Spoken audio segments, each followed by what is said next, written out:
You are listening to Leaders and Legends, a podcast produced by Veteran Strategies and featuring conversations with fascinating and impactful men and women who have shaped our world, our communities, and our history.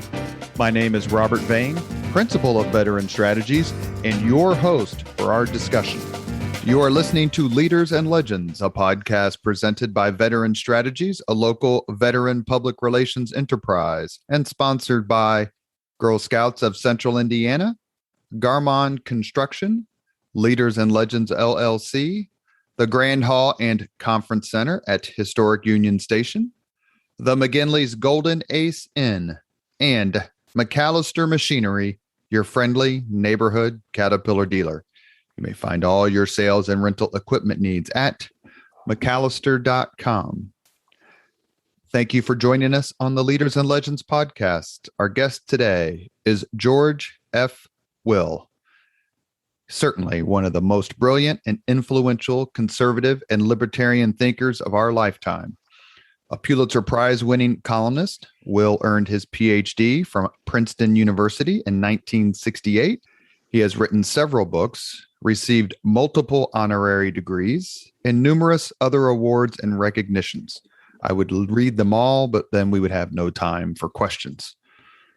Besides being thrilled for his appearance on this podcast, I am grateful to Dr. Will for signing my copy of Ulysses S. Grant's personal memoirs a decade ago, which he did with a bit of a smile on his face. I should also say that Mitch Daniels has signed that same copy, so it's definitely worth some money. Thank you very much, Mr. Will, for coming on the Leaders and Legends podcast. It's a strong, strong honor to be able to talk to you for a little bit.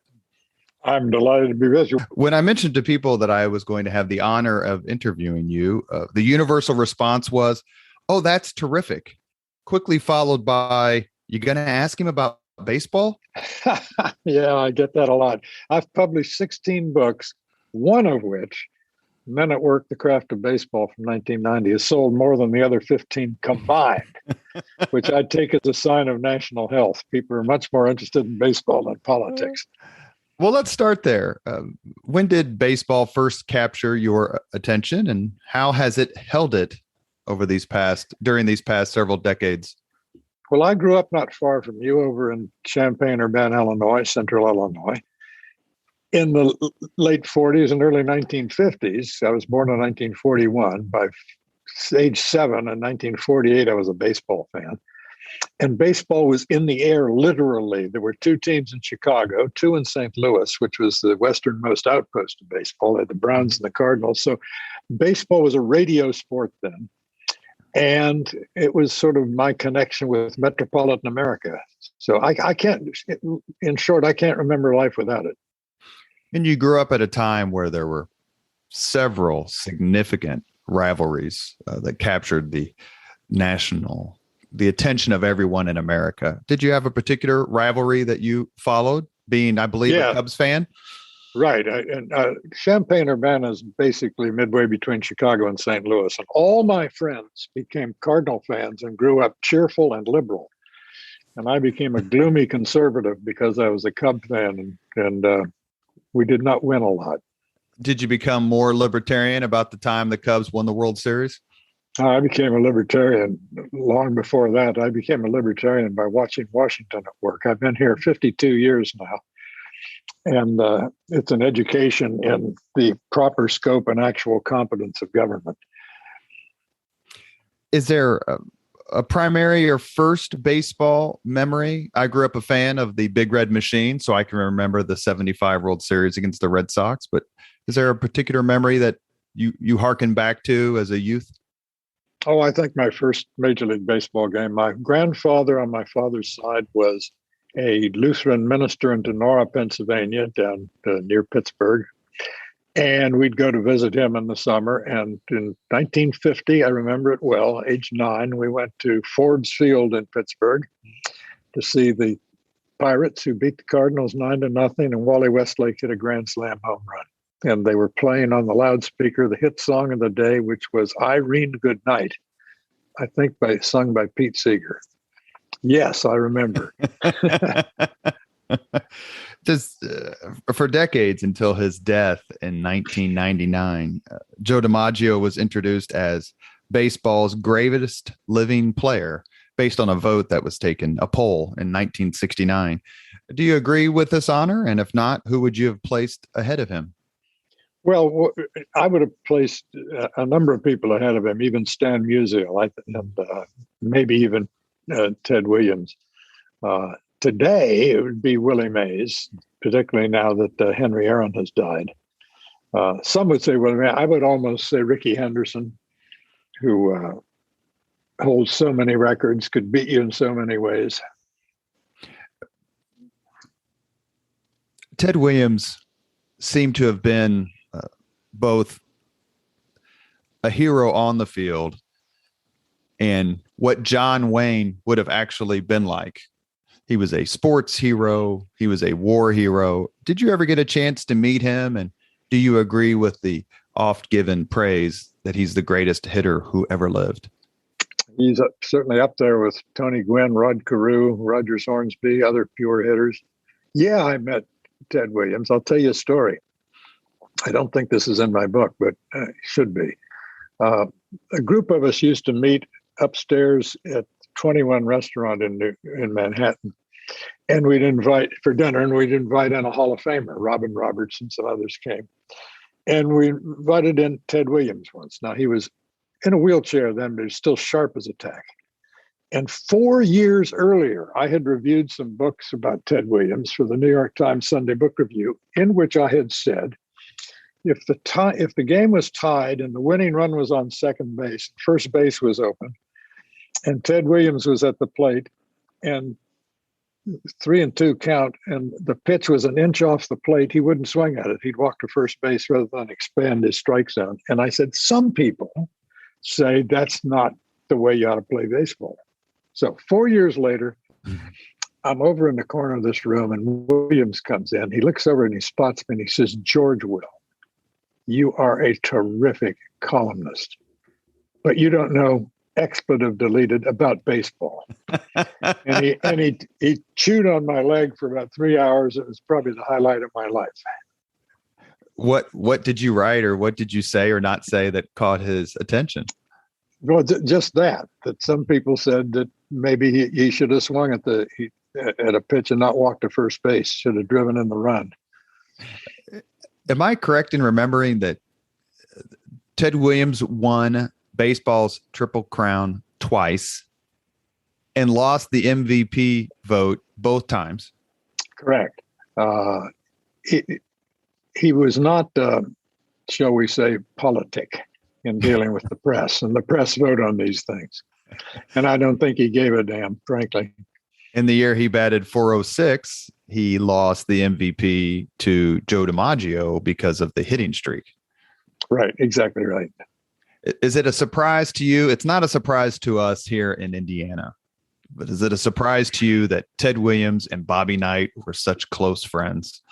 Not a bit. No, I got to know Bobby Knight quite well. And he could be charming if he liked you. And if he didn't, you'd know it. Did he like you? Yep. How did you get to know him, if I may ask? Well, he brought his Indiana team to Washington for a regional in the NCAA March Madness.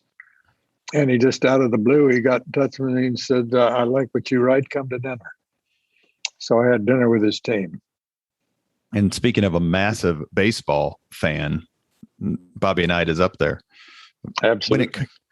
When it comes to being underrated as a baseball player, who is more underrated? The recently deceased Henry Aaron, or, as you mentioned a few minutes ago, Stan Musial? They both seem to kind of be overshadowed somehow. Yeah, I think Musial's the most underrated. If Musial had played in New York rather than his entire career in St. Louis, he would be ranked in the top 5 players of all time, I think. I thought one of the great statistics in baseball is a game of statistics, obviously, but is that if Henry Aaron had never hit a home run, he still would have more than 3,000 hits. That's correct. No, Aaron, I think intelligent people of goodwill can differ as to whether Ruth, Aaron, or May is the greatest player of all time, but that's it. Those three, I think, are preeminent. Did you get to know Yogi Berra pretty well? And would you have him as your catcher on your all-time team? Those of us who are Johnny Bench fanatics would maybe fuss a bit. Well, you and I are in agreement on this. Bench is that's one of the easiest. If you go around the infield, the diamond saying who's the best of all time, the two easiest to me are catcher and third base, Johnny Bench and Mike Schmidt. Head of Brooks Robinson, just because of the power? Yeah, but that's a lot of power. and Schmidt was no slouch, piling up Gold Gloves himself. If you could have been present at any baseball game ever played, which one would you choose?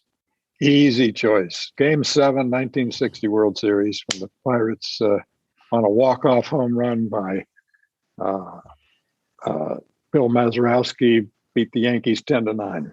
Easy. My best game in baseball history, in my judgment. My brother, who's been a Pirates fan since the late 60s, is going to love that answer. He still sings "We Are Family" every time the Pirates highlights are shown, no matter what. Being a Pirates fan these days will age you. Oh, yeah, that's true. That's certainly true. And my team, the Reds, aren't doing much better. This is a somewhat controversial question, perhaps, but it depends on who you ask. If George Will could, would George Will place Pete Rose in the Hall of Fame? Nope. No, because he walked past probably 25,000 times on a billboard in every major league clubhouse in boldface the injunction that anyone who bets on Major League Baseball is subject to a lifetime suspension.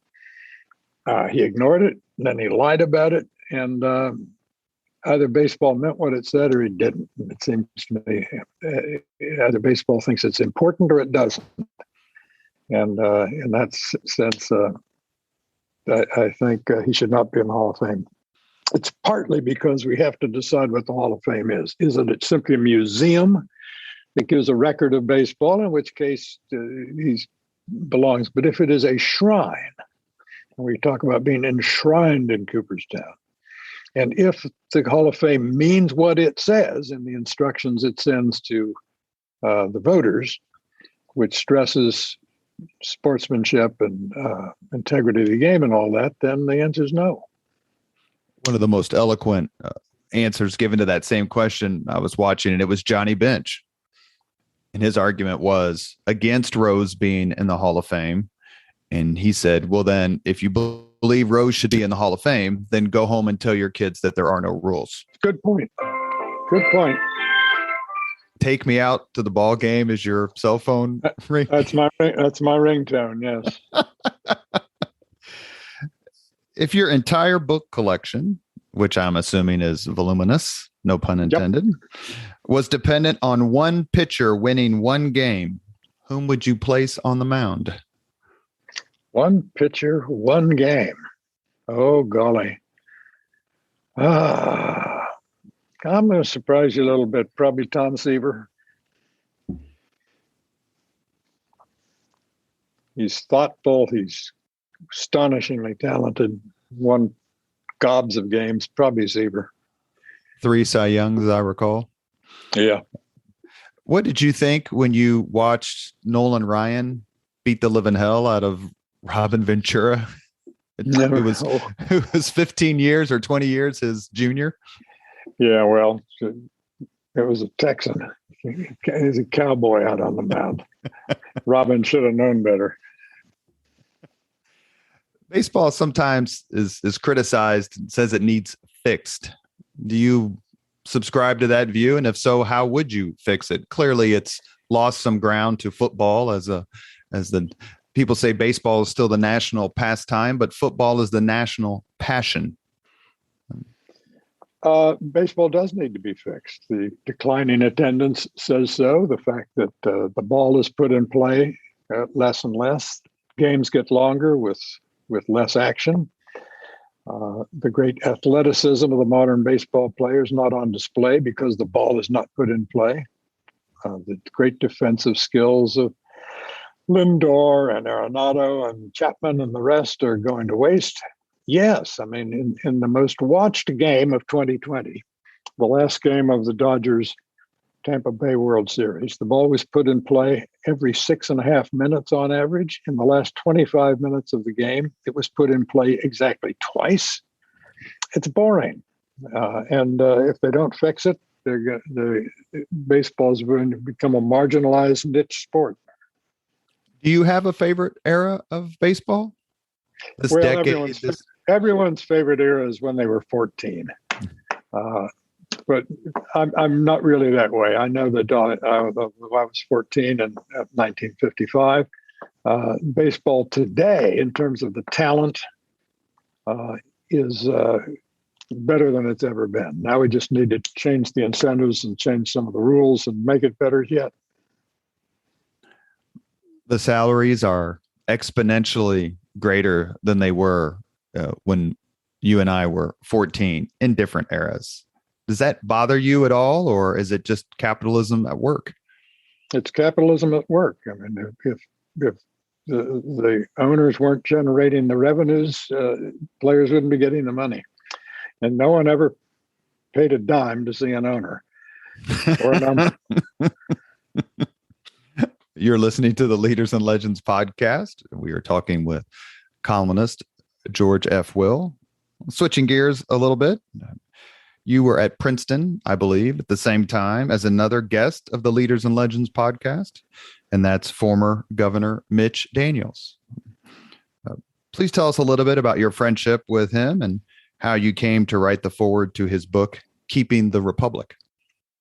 Well, Mitch Daniels is one of the most accomplished and experienced people of government in our lifetime. Very important positions in the executive branch in Washington, and of course, 2 terms as governor of Indiana. Low key, very conservative, but not mad at anybody. Intimidatingly intelligent. I think he's a United States president that we missed out on.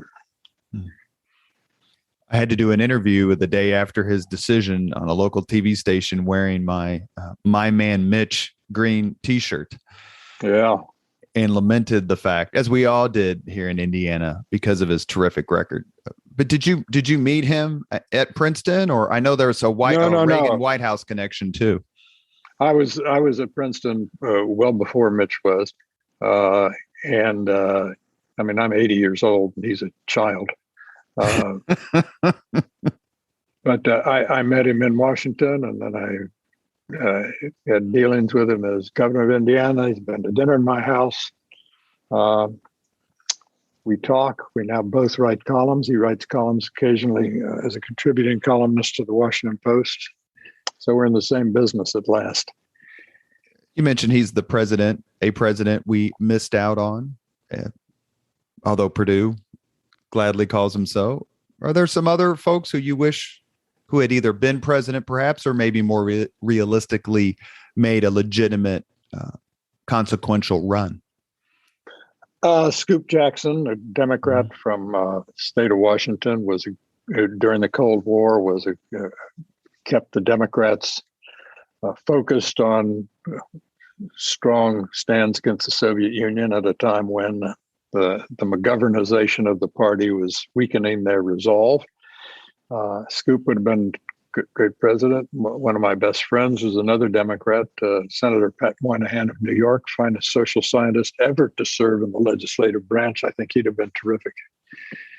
And served in most of my books, if you turn to the index, I think it's probably true in my new one, you'll see a lot of Moynihan references.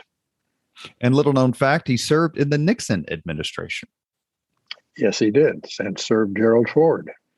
And didn't he beat William F. Buckley's brother for the Senate race? Or yes, he did. He did in 1970. Two of my friends ran against each other, Jim and Pat.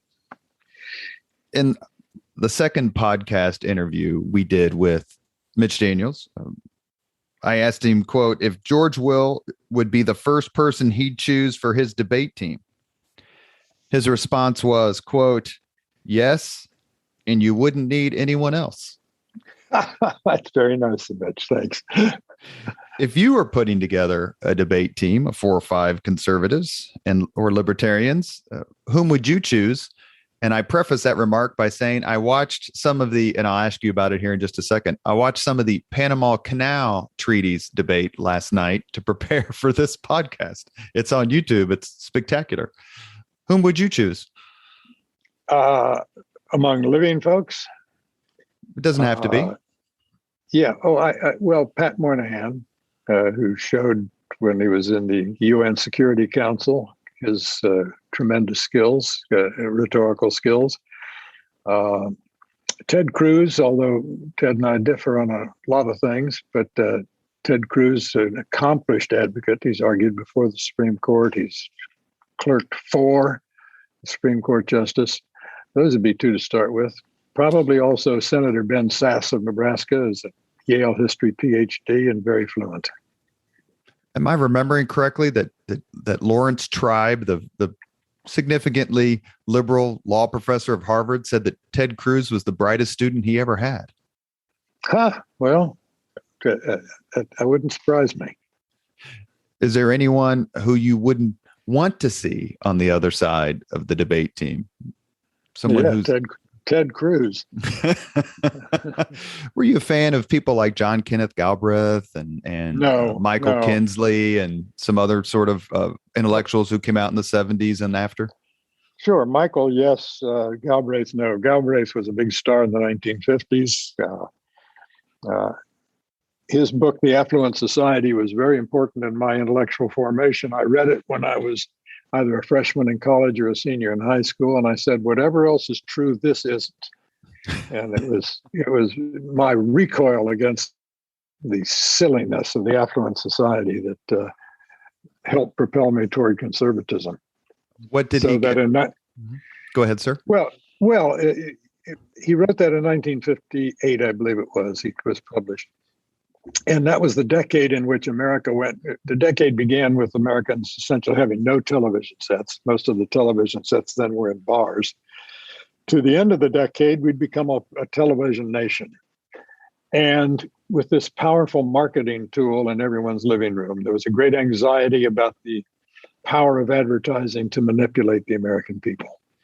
There was a book called The Hidden Persuaders by Vance Packard, and all was kind of a moral panic, not unlike the panic we're having today about social media manipulating us with their algorithms. And Galbraith said, without a smidgen of data to demonstrate this, he simply asserted that such is the power of advertising that manufacturers can manufacture demand for whatever they find it convenient to produce. Therefore, said Galbraith, because the American people are such a bovine herd of manipulable cows, therefore the law of supply and demand has been obviated, and therefore we don't need to respect consumer sovereignty because consumers really aren't sovereign.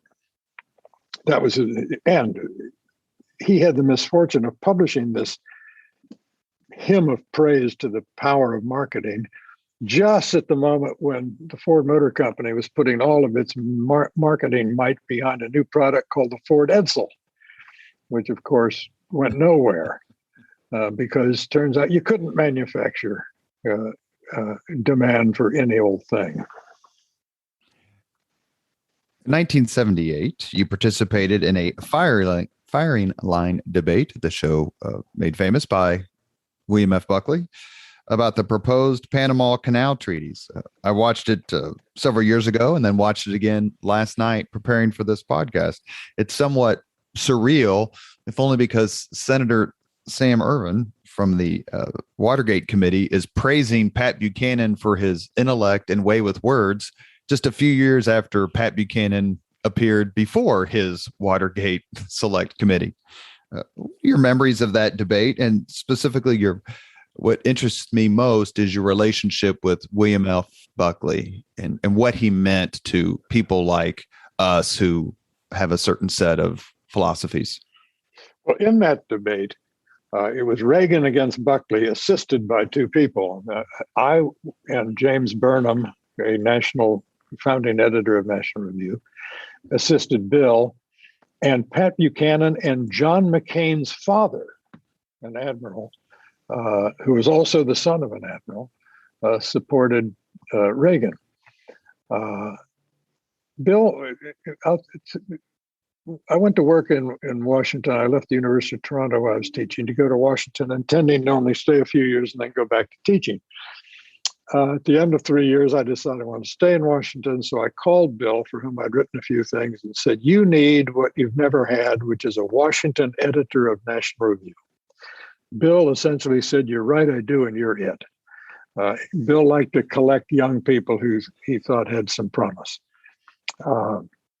And when I started writing a column, I asked him the question that I now know after 49 years as a columnist is the most frequently asked question of columnists, which is, how do you come up with things to write about? I asked that to Bill, and he said, the world irritates me 3 times a week. I would modify that, say the world irritates or piques my curiosity or amuses me or puzzles me often enough that I've never, ever had trouble finding things to write about. Along with another media titan, I wanted to ask you, first off, let me say, thank God for National Review. It's been absolutely indispensable the last however many decades, but especially so the last several years. It's literally the first thing I read online every morning. It has retained its brilliance for sure, and its courage. But another journalistic titan with whom you are associated, and that is David Brinkley. You were a founding member of the show. What was it like to be associated with him? And what was it like to cross swords weekly with Sam Donaldson? And I can tell you, many of us felt sometimes that you just kind of took it easy on poor Sam. Well, Sam was, in spite of his demeanor, was actually quite friendly and nice, just a very thoughtful guy and kind. David Brinkley, who was the most famous man from Wilmington, North Carolina, until Michael Jordan came along. David was wonderful to work with because you turned on the red light on the camera and your show was number one. That's all you had to do. Is people came. That was destination television for people to watch David. Completely relaxed. Absolutely no difference between the Brinkley on camera and the Brinkley off camera. There's a YouTube clip about him playing poker with Winston Churchill. I didn't know that. And Harry Truman. And there's some other journalists, and they were taking Churchill's money. And Churchill got up to go to the bathroom when he was headed west, I believe, for the Iron Curtain speech. And Truman said, this guy kind of saved Western civilization. Maybe we ought to let him get his money back. And Churchill won all his money back. I see. I'm surprised David let him do that. Last few minutes here with columnist George Will on the Leaders and Legends podcast. I saw you a few weeks ago. You were here in Indianapolis speaking for the Remnant Trust, a terrific organization with strong roots here in Indianapolis. But one of the first things I mentioned to you when I invited you, and you gratefully and graciously accepted to be on the podcast, is that I had just interviewed Alan Gelzo, historian who currently works at Princeton, formerly at Gettysburg College, who has written a new biography of Robert E. Lee. You also just wrote a review of this book. What did you think about it? And what do you think about the recent reevaluation of Lee's counterpart, Ulysses S. Grant?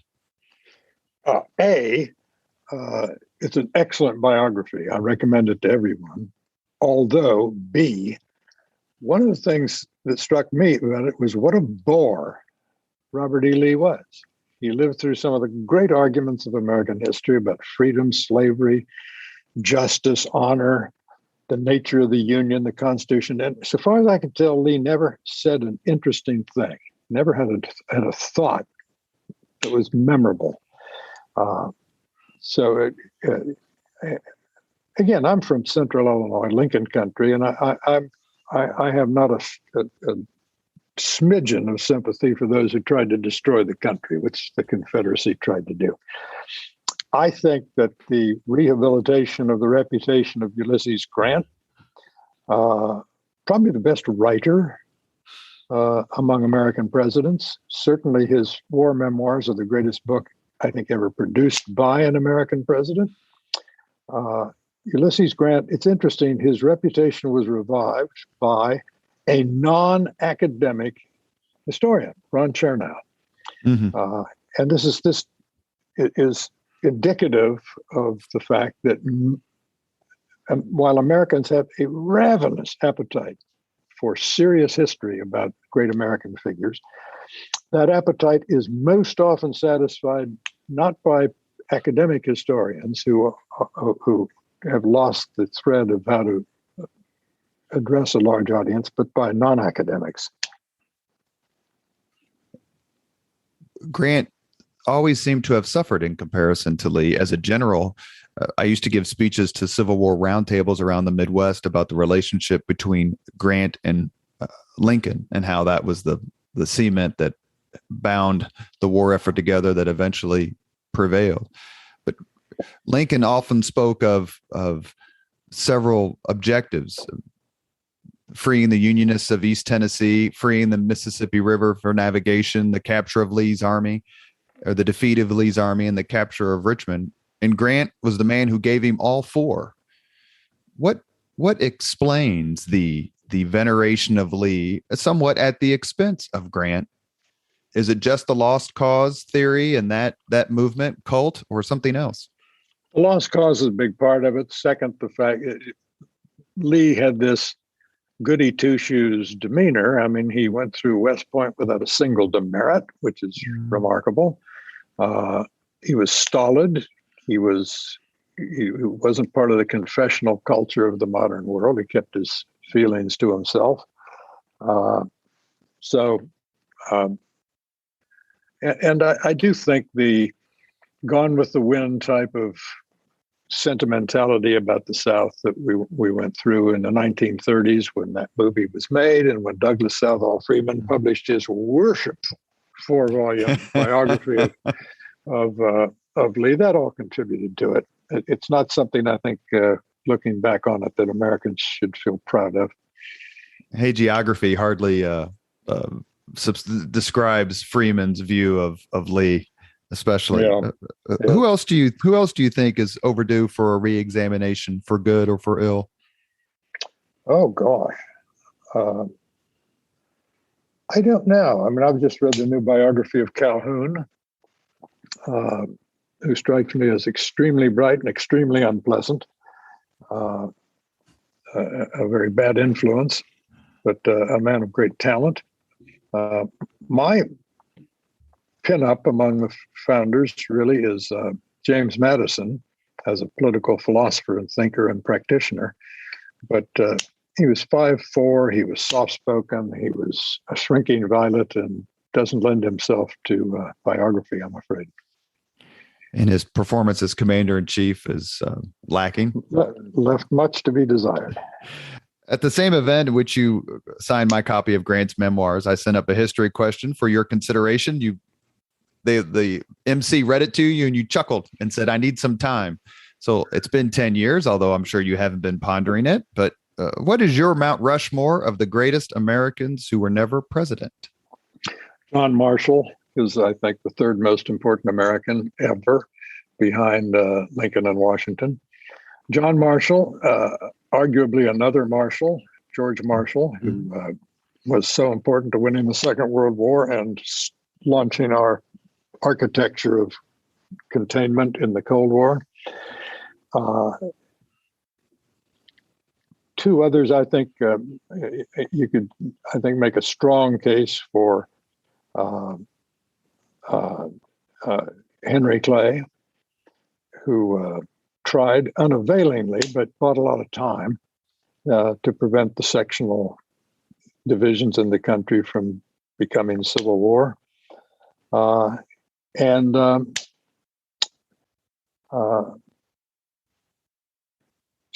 first Justice Harlan. John Marshall Harlan? Or? Yes, who was named after the great Chief Justice and who dissented memorably in the odious Plessy v. Ferguson decision that ratified the separate but equal segregation policies. Those four. Do you have a most overrated person in American history? Someone just makes you go, ugh. Oh, gosh, I don't know. Jack Kennedy's overrated because of the sentimentality attaching to him because of his tragic death. He wasn't president long enough to earn, or she might have done, the stature he nevertheless enjoys. Underrated? Someone who you think just doesn't get his due or her due? Underrated. William Howard Taft, who had the misfortune to run for re-election in 12 against former president and his former good friend, Teddy Roosevelt, and the future president, the winner of the election, Woodrow Wilson. Woodrow Wilson's probably the most overrated president, I think, of all time. What do you think of Princeton's efforts or actions to address that, Wilson's legacy and his person? I can understand what Princeton did, that Woodrow Wilson, people did not pay sufficient attention to the fact that he was at heart a Confederate. He was from the South, grew up in Southern Virginia. His father had been a minister in South Carolina.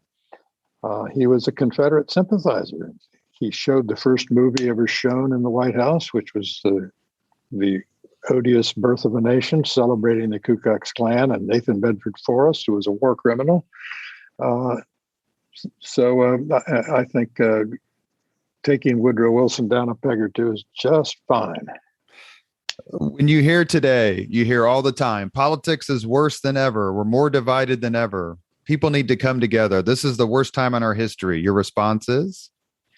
Oh, they should have been around in the 1790s when our party system was just forming and we were learning how to be partisan, or in the 1750s when we were definitely coming to blows on the floor of the Congress over their sectional differences and the rather large question of whether some human beings could own other human beings.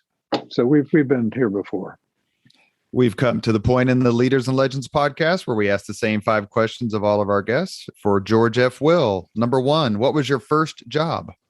Paperboy, delivering the Champaign-Urbana Courier every afternoon. I'd fold the 50 papers, stick them in the canvas bag on the handles of my handlebars of my Schwinn, balloon tire Schwinn, and throw them on people's porches. What was your first concert?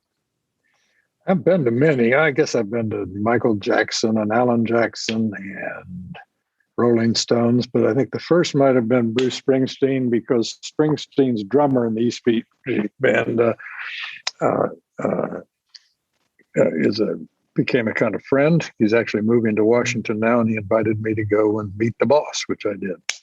You're good friends with Max Weinberg. Yeah, good fella.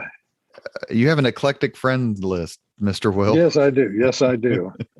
Number 3, if you could suggest any book for someone to read, which book would you recommend?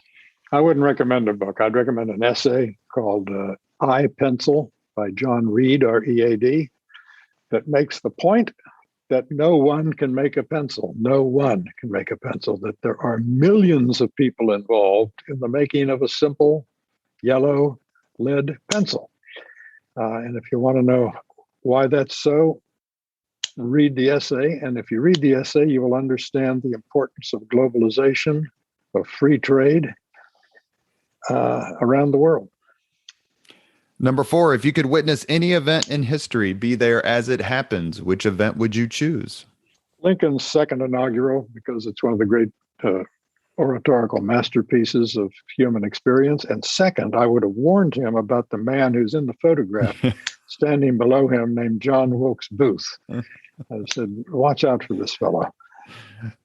Last question. If you could have dinner with anyone living today, 2 hours off the record, just to chat, whom would you choose? Buck Showalter, who knows more about baseball than almost anyone. And he's funny as can be. You have been listening to the Leaders and Legends podcast. It's presented by Veteran Strategies, a local veteran public relations enterprise, and sponsored by Girl Scouts of Central Indiana, Garmon Construction, Leaders and Legends LLC, the Grand Hall and Conference Center at Historic Union Station, the McGinley's Golden Ace Inn, and McAllister Machinery, your friendly neighborhood Caterpillar dealer. Our guest today has been Pulitzer Prize winning and influential thinker George F. Will. We've discussed baseball, politics, and history.